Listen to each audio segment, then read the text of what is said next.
খবরদার আপনি এখানে বসবেন না।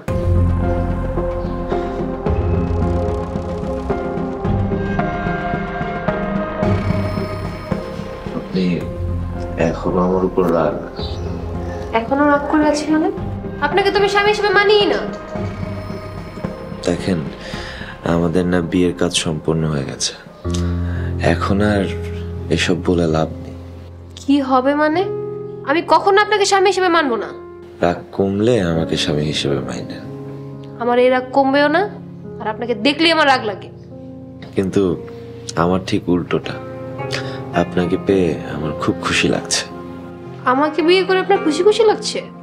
জি, আল্লাহ তাআলা আমাকে এত সুন্দর একজন স্ত্রী দিয়েছেন, তার জন্য আলহামদুলিল্লাহ। আমি বরং 2 রাকাত নফল নামাজ পড়ে আল্লাহর কাছে শুকরিয়া আদায় করি। নামাজ পড়ো, রোজা রাখো মুমিন মুসলমান, আল্লাহ তাআলা বৃদ্ধি করবে তোমারও সম্মান।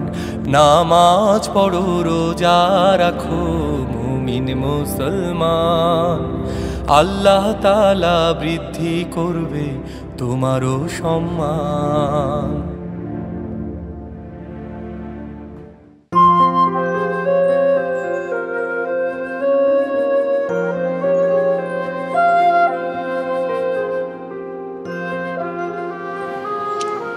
কি রে ভাইয়া, কুসুম কোথায়?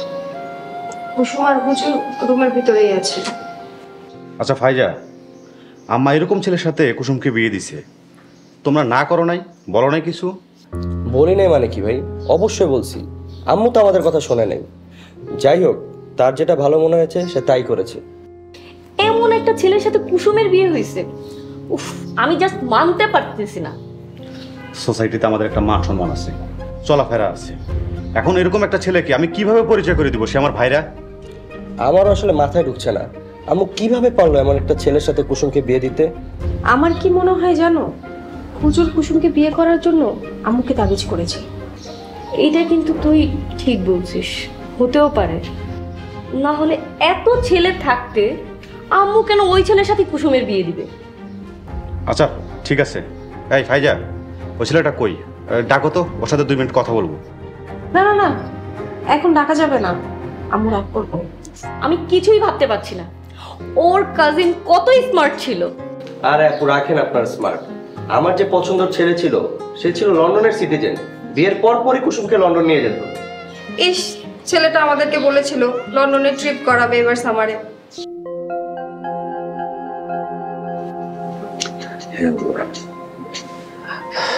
সত্যি কৃতজ্ঞ, তুমি আমাকে এত সুন্দর একজন স্ত্রী দান করেছো। আমার আসলে শুকরিয়া আদায় করার ভাষা নেই। তবে হ্যাঁ, আমি যাতে আমার স্ত্রীকে সুখে শান্তিতে রাখতে পারি সে তৌফিক দান করে, তার দায়িত্ব নিতে পারি সে তৌফিক দান করে।